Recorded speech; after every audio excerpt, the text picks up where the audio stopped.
नमस्कार दोस्तों, स्वागत है आप लोगों का सिंपल एजुकेशन में। मैं हूं राजेंद्र कुमार। आज की इस वीडियो में हम लोग बात करेंगे कक्षा 9 की सामाजिक विज्ञान की पाठ्य पुस्तक लोकतांत्रिक राजनीति के पहले अध्याय लोकतंत्र क्या और लोकतंत्र क्यों के बारे में। और यह इस अध्याय की तीसरी वीडियो है। इससे पहले की दो वीडियो में हम लोकतंत्र का अर्थ, उसके मायने और उसकी प्रमुख विशेषताओं तथा लक्षणों के बारे में अध्ययन कर चुके हैं। दोस्तों, यदि उन दोनों वीडियोस को आपने नहीं देखा है तो कोई दिक्कत नहीं है। मैं उन दोनों वीडियोस का लिंक इस वीडियो के डिस्क्रिप्शन में डाल दूंगा ताकि आप उस वीडियो को देख सकें। और साथ ही यह इस अध्याय की आज आखिरी वीडियो है। इसके साथ ही यह अध्याय समाप्त हो जाएगा। इस पूरे अध्याय का पीडीएफ बनाकर मैं उसका लिंक इस वीडियो के डिस्क्रिप्शन में डाल दूंगा ताकि आप उसको डाउनलोड कर इन नोट्स को पढ़ सकें।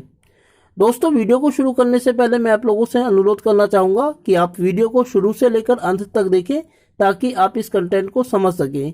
और साथ ही यदि आपको वीडियो अच्छी लगे तो वीडियो को लाइक कर दीजिएगा और चैनल को सब्सक्राइब कर दीजिएगा। तो चलिए दोस्तों, बिना वक्त जाया किए हम लोग आरंभ करते हैं अपना अध्ययन लोकतंत्र क्या और लोकतंत्र क्यों के बारे में। आज की अपनी इस वीडियो की शुरुआत हम करते हैं लोकतंत्र के विश्लेषण से। दोस्तों, जब हम किसी बात के विश्लेषण की बात करते हैं तो हम दरअसल उसके गुण और दोष दोनों ही पक्षों की बात करते हैं।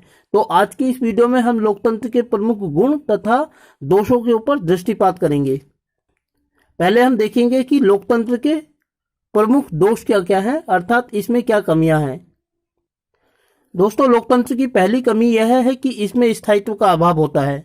हम जानते हैं कि लोकतंत्र में हर 5 साल के बाद सरकार बदल जाती है और लोगों को 5 साल के बाद दोबारा से मौका दिया जाता है कि वे अपने मत का इस्तेमाल करके नई सरकार का निर्माण कर सकें। अब इसमें एक जो कमी है वह यह है कि 5 साल के बाद यदि सरकार बदल जाती है, जो दल पहले ही सत्ता में था, यदि उसको छोड़कर कोई नई सरकार सत्ता में आती है तो इससे वे योजनाएं रुक जाती हैं जो पहली सरकार के द्वारा क्रियान्वित की जा रही थी। और जब नई सरकार चुनकर आती है तो उसको बहुत सारा वक्त तो यही समझने में लग जाता है कि आखिर वो योजनाएं थी कौन सी जो पहली सरकार के कार्यकाल के अंतर्गत चलाई जा रही थी। इस प्रकार लोकतंत्र की जो बुनियादी कमी है वह यह है कि इसमें स्थायित्व का अभाव होता है, परमानेंसी नहीं होती है। दूसरी जो कमी है लोकतंत्र की दोस्तों, वह है नैतिकता का अभाव। हम जानते हैं कि लोकतंत्र में हर राजनीतिक दल अपने उम्मीदवारों को उतारता है और ये उम्मीदवार चुनावों को जीतने के लिए जनता से तरह तरह के वादे करते हैं, लेकिन एक बार जब चुनाव जीत जाते हैं तो वो लंबे समय तक अपने उस क्षेत्र में दिखाई ही नहीं देते जहां से चुनाव लड़कर वो विजयी घोषित किए जाते हैं। और इलेक्शन जीतने के बाद लोकतंत्र के उम्मीदवार, जिनको जनता खुद प्रत्यक्ष वोट देकर चुनती है, अनेक हथकंडों का इस्तेमाल करके संपत्ति को अर्जित करने में लग जाते हैं। इन तमाम बातों से स्पष्ट होता है दोस्तों कि लोकतंत्र में नैतिकता के लिए कोई स्थान नहीं है। अगला जो बिंदु लोकतंत्र की कमी का है वह है समय की बर्बादी। हम जानते हैं कि लोकतंत्र में हर छोटे बड़े मुद्दे को ऊपर बहस की जाती है। राजनीतिक दलों में, संसद में हर छोटे से छोटे बिंदु पर, हर बड़े से बड़े बिंदु पर बहस की जाती है, तब जाकर उसको लागू किया जाता है। इस प्रकार इसमें समय की बहुत ज्यादा बर्बादी होती है। कई बार ऐसा वक्त आ जाता है कि हमें बहुत महत्वपूर्ण निर्णय तत्काल लेने होते हैं, उसके ऊपर भी समय बहुत ज्यादा लगता है, क्योंकि हर पक्ष को सरकार के सामने, विपक्ष के सामने रखकर उसके ऊपर बहस मुबाहिसा किया जाता है। इस प्रकार लोकतंत्र की जो एक बुनियादी कमी है वह यह भी है कि इसमें समय बहुत अधिक बर्बाद होता है हर मामले में। अन्य जो कमी है लोकतंत्र की वह है अनुपयुक्त फैसले। जनता द्वारा जिन प्रतिनिधियों को अपना मत इस्तेमाल करके प्रत्यक्ष रूप से चुना जाता है, कई बार उन लोगों को जनता के जो मुद्दे होते हैं उनके बारे में जानकारी ही नहीं होती और अक्सर ये लोग जनता के निर्णयों से संबंधित गलत फैसले ले लेते हैं। और यह लोकतंत्र की एक बुनियादी कमी माना जाता है कि जिस जनता ने अपने प्रतिनिधियों को इस आधार पर चुना है कि वे जनता की परेशानियों को दूर करेंगे, जब उनको जनता की परेशानियों के बारे में पता ही नहीं होता तो भला वो फैसला कैसे करेंगे। इसीलिए यह भी लोकतंत्र की एक बुनियादी कमी है। इसके अलावा दोस्तों, लोकतंत्र की एक अन्य कमी है भ्रष्टाचार।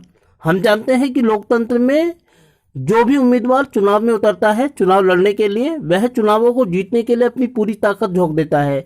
यहाँ तक कि इतना ज्यादा पैसा खर्च किया जाता है जिसकी हम उम्मीद ही नहीं कर सकते। और एक बार जब ये उम्मीदवार इलेक्शन जीत जाते हैं तो उसके बाद ये अपने उस तमाम पैसे की भरपाई करते हैं जो उन्होंने इलेक्शन के दौरान चुनाव प्रचार के लिए खर्च किया था। तो इससे स्पष्ट रूप से भ्रष्टाचार में बढ़ोतरी होती है। हालांकि दुनिया के तमाम लोकतंत्रों के बारे में ये सत्य नहीं है, लेकिन फिर भी हम भारत जैसे देशों में इस बात को तो देख सकते हैं। माना जाता है कि यहाँ पर छोटा मोटा प्रधान भी इतनी संपत्ति अर्जित कर जाता है कि उसकी 7 पीढ़ियों को काम करने के लिए जरूरत नहीं होती। ऐसा क्यों है? ऐसा इसीलिए है कि लोकतंत्र में, भारत जैसे लोकतंत्र में भ्रष्टाचार बड़े पैमाने पर व्यापी है। इसके अलावा दोस्तों, लोकतंत्र की जो एक अन्य कमी है वह यह है कि जनता की इसमें अल्प भागीदारी होती है। हम जानते हैं कि लोकतंत्र में जनता स्वयं प्रत्यक्ष मतों का इस्तेमाल करके अपने प्रतिनिधियों को चुनती है, लेकिन लोकतंत्र में जनता की भागीदारी सिर्फ प्रशासन को चुनने तक ही दिखाई देती है, क्योंकि जिन प्रतिनिधियों को जनता के द्वारा चुना जाता है उसके बाद वे तब तक दिखाई नहीं देते अपने क्षेत्रों में जहां से उनको चुना गया है, जब तक कि उनका सरकार का कार्यकाल समाप्त होकर दोबारा से चुनाव करने के लिए चुनाव प्रचार का समय ही नहीं आ जाता। इसीलिए हम देखते हैं अक्सर कि अगर हम इस प्रतिनिधि को कोई ढूंढ कर लाएगा तो हम उसको 1 करोड़ रुपए का इनाम देंगे। इस तरीके की खबरें हम देखते हैं। ये खबरें दिखाती है कि लोकतंत्र में जनता को एक ऐसे एजेंट के रूप में इस्तेमाल किया जाता है जिसको वोट देने के लिए तैयार कर लिया जाता है, और जब वोट प्राप्त कर लिया जाता है तो उसके बारे में कोई भी निर्णय या सुध नहीं ली जाती है प्रशासन के द्वारा, जो कि लोकतंत्र की एक बुनियादी कमी है। दोस्तों, ये तमाम कमियां दुनिया के किसी भी लोकतंत्र में एक समान रूप में दिखाई नहीं देती है, बल्कि अलग अलग रूपों में दुनिया के अलग अलग जो लोकतंत्र है उनमें ये कहीं अधिक तो कहीं कम रूप में दिखाई देती है। इसलिए हम इन तमाम कमियों को किसी एक लोकतंत्र के बारे में शब्दशः सही नहीं मान सकते। दोस्तों, अब हम बात करते हैं लोकतंत्र के पक्ष में तर्क के बारे में, या हम इसको लोकतंत्र के गुणों के रूप में और विशेषताओं के रूप में भी परिभाषित कर सकते हैं। दोस्तों, वैसे तो हम लोकतंत्र की अनेक विशेषताओं को देख सकते हैं, लेकिन मैंने इस वीडियो में लोकतंत्र की उन्हीं विशेषताओं को चुना है जिनका वर्णन पाठ्य पुस्तक में किया गया है। हालांकि पाठ्य पुस्तक में इनका वर्णन पैराग्राफ के रूप में किया गया है, लेकिन मैंने इनको बिंदुओं के रूप में आप लोगों के सामने प्रस्तुत किया है ताकि आप आसानी से इस कंटेंट को समझ सकें। दोस्तों, लोकतंत्र की जो पहली विशेषता पाठ्य पुस्तक में प्रदर्शित की गई है वह यह है कि लोगों की आवश्यकताओं का ध्यान। लोकतंत्र एक ऐसा शासन होता है जिसमें लोगों की अपेक्षाओं का ध्यान रखा जाता है। चीन में 1958 से लेकर 1961 के बीच एक भयानक अकाल पड़ा था जिसमें बड़ी संख्या में लोगों की मौत हो गई थी। उसी समय भारत ने अपनी विकास यात्रा शुरू की थी, लेकिन भारत में कभी भी इस तरीके का कोई अकाल नहीं देखा गया, और अर्थशास्त्रियों ने इसके लिए भारत की लोकतांत्रिक व्यवस्था को जिम्मेदार माना है, क्योंकि लोकतांत्रिक व्यवस्था के साथ ही भारत में यह तय किया गया था कि खाद्य सुरक्षा लोगों को प्रदान करना सरकार की जिम्मेदारी होगी, अर्थात हर व्यक्ति को 2 वक्त का भोजन प्राप्त होगा, यह सरकार की जिम्मेदारी होगी। जबकि इस तरीके की कोई जिम्मेदारी चीन की सरकार ने नहीं ली थी। अगर लोकतांत्रिक सरकार का वह रूप चीन में अपनाया जाता जो भारत में अपनाया गया था, तो संभवतः वहां पर भी लोगों की भूख के कारण, अकाल के कारण मृत्यु न होती। और अगर भारत में इस व्यवस्था को अपनाया गया है तो इसके फायदे भारत के लोगों को मिले हैं। यह लोकतंत्र की एक महत्वपूर्ण विशेषता है। दोस्तों, दूसरी विशेषता है कि लोकतांत्रिक शासन व्यवस्था जनता के प्रति जवाबदेह होती है। हम जानते हैं कि लोकतंत्र में जनता स्वयं प्रत्यक्ष मतों का इस्तेमाल करके अपने प्रतिनिधियों का चुनाव करती है, और जिन प्रतिनिधियों को जनता के द्वारा चुना जाता है वो जनता के प्रति ज्यादा नहीं तो कम जवाबदेह तो अवश्य होते हैं, अर्थात वे जनता की कुछ अपेक्षाओं का ध्यान तो अवश्य रखते हैं, यदि सारी अपेक्षाओं का ध्यान नहीं रखते तो।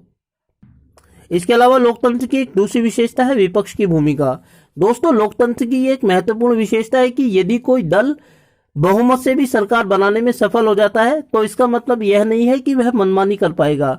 उसको अपनी तमाम कोशिशों को पूरा करने के लिए, योजनाओं को पूरा करने के लिए विपक्ष के विरोध का सामना करना पड़ता है। अगर कोई नीति सही है तो विपक्ष उसका समर्थन करता है, परंतु यदि कोई नीति गलत है तो विपक्ष द्वारा सरकार के अंदर रहते हुए उस नीति का विरोध किया जाता है। अर्थात यह है कि विपक्ष की सक्रिय भूमिका किसी लोकतंत्र को सकारात्मक बनाती है। इसीलिए लोकतंत्र में यह जरूरी है कि विपक्ष एक सक्रिय तत्व हो और वह महत्वपूर्ण भूमिका अर्जित करे लोकतंत्र को सही मायने प्रदान करने में। अगली जो विशेषता है लोकतंत्र की वह है गलती सुधारने का मौका। हम जानते हैं कि लोकतंत्र में जनता स्वयं प्रत्यक्ष वोटों के द्वारा अपने प्रतिनिधियों को चुनती है और यदि सरकार लोगों को यह अनुभव होता है कि उन्होंने गलत सरकार का चुनाव कर दिया है तो 5 साल के बाद जब लोकतंत्र में सरकार का कार्यकाल समाप्त हो जाता है तो जनता को दोबारा से नई सरकार का निर्माण करने का मौका दिया जाता है प्रत्यक्ष मतों के द्वारा। तो दोस्तों इसमें जनता यदि महसूस करती है कि पिछली बार उन्होंने गलत सरकार को चुन लिया था तो अगली बार वे सरकार को परिवर्तित करके नई सरकार को चुन सकते हैं। इस प्रकार लोगों को अपनी भूल सुधारने का मौका मिलता है लोकतांत्रिक शासन व्यवस्था के अंतर्गत। इसके बाद है दोस्तों लोकतंत्र का बृहत्तर अर्थ। हमने लोकतंत्र की इन तमाम व्यवस्थाओं का जो अध्ययन किया है ये हमने एक देश के संबंध में किया है, लेकिन लोकतांत्रिक व्यवस्था का मतलब यह नहीं है कि इसका संबंध सिर्फ किसी देश से है, बल्कि इसका संबंध अनेक प्रकार की संस्थाओं से भी होता है। उदाहरण के लिए एक परिवार लोकतांत्रिक हो सकता है, एक संस्था लोकतांत्रिक हो सकती है, समाज या समूह भी लोकतांत्रिक हो सकता है। किसी परिवार, संस्था, समाज या समूह को हम लोकतांत्रिक तब मान सकते हैं जब उसमें लोकतंत्र के वे तमाम गुण मौजूद हों जिनका वर्णन यहाँ हमने एक देश और राजनीति के संबंध में किया है। इस प्रकार हम लोकतंत्र को सिर्फ किसी देश की राजनीति से जोड़कर नहीं दे सकते, बल्कि इसका संबंध हम समाज की अन्य संस्थाओं से भी जोड़कर देख सकते हैं। तो दोस्तों लोकतांत्रिक राजनीति के पहले अध्याय लोकतंत्र क्या और लोकतंत्र क्यों से संबंधित यह तीसरी वीडियो थी। इसके साथ ही हम इस अध्याय को समाप्त करते हैं। दोस्तों मैं उम्मीद करता हूं कि आप लोगों को वीडियो अच्छी लगी होगी और साथ ही आपसे अनुरोध करता हूं कि यदि वीडियो अच्छी लगी तो वीडियो को लाइक करें और चैनल को सब्सक्राइब करें और ऐसी ही वीडियोस के लिए बने रहे मेरे साथ मेरे यूट्यूब चैनल सिंपल एजुकेशन पर। दोस्तों पीडीएफ नोट्स को डाउनलोड करना आप डिस्क्रिप्शन से ना भूलिएगा और साथ ही दोनों पहले की दोनों वीडियोस का लिंक भी मैं इस वीडियो के डिस्क्रिप्शन में शेयर कर दूंगा ताकि आप उनको देख सके। तो दोस्तों वीडियो को लाइक और चैनल को सब्सक्राइब करना ना भूलिएगा। वीडियो को देखने के लिए आपका बहुत बहुत धन्यवाद।